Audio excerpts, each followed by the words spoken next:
Dans la présente capsule, nous abordons les travaux de relativité salariale menés en front commun dans le cadre de la négociation 2015. L'objectif n'est pas de faire de vous un spécialiste, mais de vous aider à comprendre pourquoi ces travaux étaient nécessaires, comment ils ont été réalisés, quels principes ont guidé notre réflexion et quels gains ont été obtenus pour nos membres. Commençons par aborder ce qu'on entend par structure salariale. Une structure salariale est à la fois le résultat des décisions antérieures en matière de gestion des salaires de l'employeur et un guide pour baliser les décisions actuelles et futures.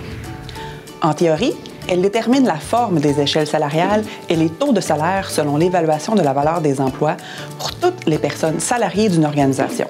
Un objectif de la structure est d'assurer une rémunération équitable pour tous.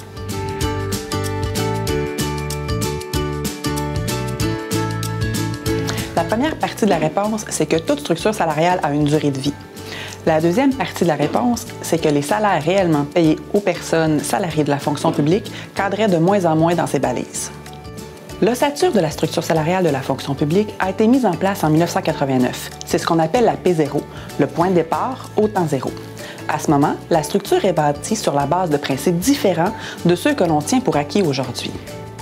On regroupe alors les emplois en famille en fonction de leur nature et de leur marché plutôt que de tenir compte de leur valeur. Autre temps, autre mœurs. Cet état de fait aurait pu justifier à lui seul de faire le ménage dans les salaires. Mais pour enchérir, plusieurs événements ont fait dévier le salaire de certains corps d'emploi de la structure pour en faire quelque chose comme ceci. Alors qu'on devrait observer un écart positif et constant entre les rangs, les écarts dans notre structure varient beaucoup, parfois même dans le négatif. Par exemple, entre le rang 4 et le rang 5, ou même entre le rang 12 et le rang 10. Ceci signifie que les personnes dont les emplois sont rangés 12 gagnent en moyenne moins à l'embauche que ceux dont les emplois sont rangés 10. Aussi, bien qu'en théorie la structure de la fonction publique compte une échelle salariale et un taux unique par an, en réalité, on compte plus de 75 échelles et 45 taux uniques différents, seulement pour les personnes salariées représentées par le SFPQ. Au rang 7, par exemple, on retrouve 7 corps d'emploi, classe nominale, qui cheminent non pas sur une seule et même échelle, mais plutôt sur 6 différentes. Du côté des ouvriers, la situation n'est pas différente. Au rang 3, par exemple, on constate un problème. En effet, 10 catégories d'emplois s'y retrouvent non pas rémunérées selon un même taux unique, mais selon 4 taux différents.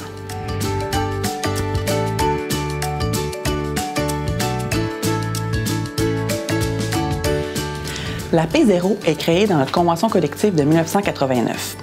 Entre 89 et 91, le SFPQ et le Conseil du Trésor réalisent une première démarche de relativité salariale.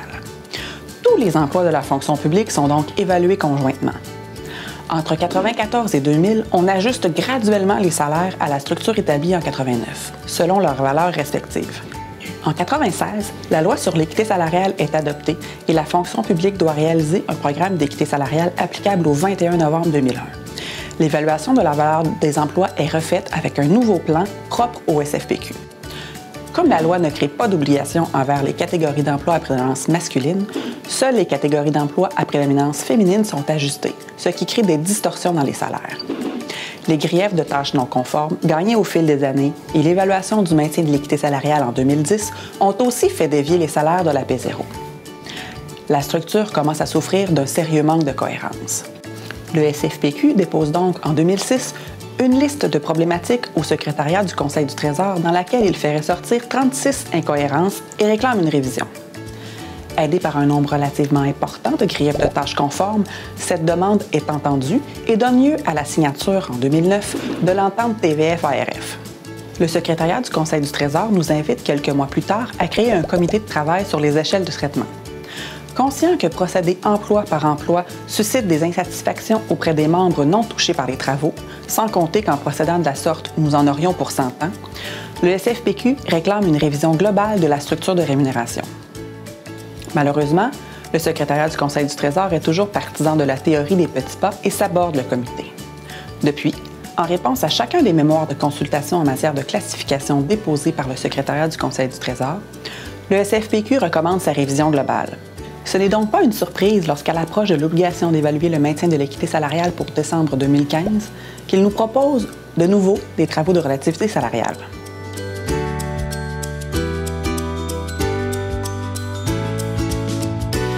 Bien qu'étant en égaux front commun, Le SFPQ a conservé son propre plan d'évaluation, ses rangements et a établi sa propre structure salariale pour tenir compte de la réalité de ses membres. Certaines conditions essentielles sont établies en front commun. La structure salariale doit évidemment respecter les prescriptions de la loi sur l'équité salariale. L'implantation de cette structure ne doit pas se faire à coût nul. Aucune personne ne doit subir de diminution de salaire et les travaux ne disposent pas de la nécessité d'accorder des augmentations de salaire pour tous.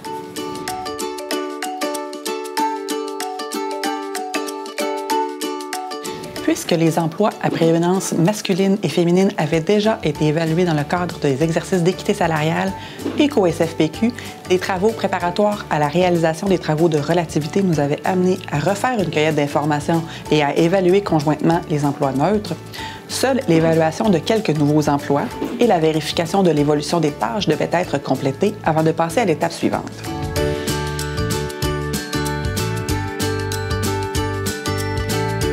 Comme l'a fait l'intersyndicale, il aurait été tout à fait logique d'utiliser la courbe d'équité salariale pour réaliser les travaux de relativité. Mais ce faisant, beaucoup de nos membres se retrouvaient hors échelle au sortir de l'exercice. Le SFPQ a donc pris la décision de partir d'une page blanche et de négocier une toute nouvelle P0. Les principes à la base de cette négociation pour le SFPQ, un rang, une échelle, 2 % minimum en coût d'intégration, limiter le nombre de hors échelle, limiter l'impact négatif sur le salaire de carrière, compenser l'impact sur nos plus bas salariés de nombreuses années d'augmentation salariale en pourcentage. Notre priorité est de s'assurer que les taux de salaire d'entrée à un rang donné soient supérieurs au taux de salaire des emplois situés au rang inférieur.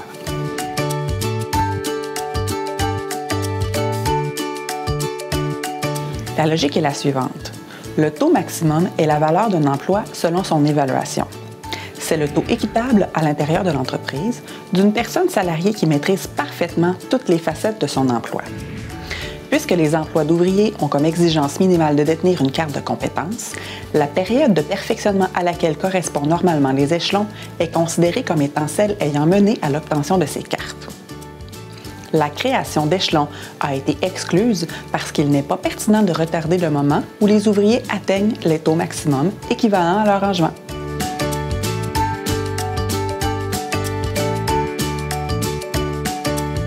Vous avez peut-être remarqué que les taux uniques sont légèrement plus bas que les maximums des échelles correspondant à leur rangement.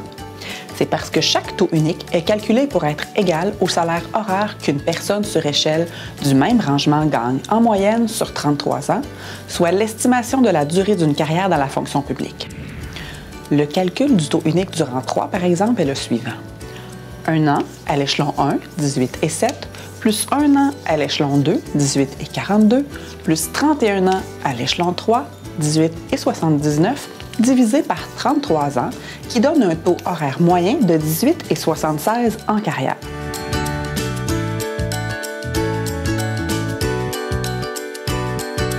L'objectif ultime de nos travaux était que chaque catégorie d'emploi soit rémunérée à sa juste valeur, que les emplois du même rang soient rémunérés selon la même échelle ou au même taux unique, qu'ils ne se trouvent plus ni en dessous ni au-dessus. Aussi, contrairement à ce qui a été vécu entre 1994 et 2000, tous les emplois seront intégrés à la nouvelle structure le 2 avril 2019. Le salaire des personnes qui sont rémunérées sous la valeur de leur emploi, soit sous la courbe, se verra corrigé à la hausse de l'écart entre le taux actuel de traitement et le taux de la structure salariale selon la règle du taux égal ou immédiatement supérieur.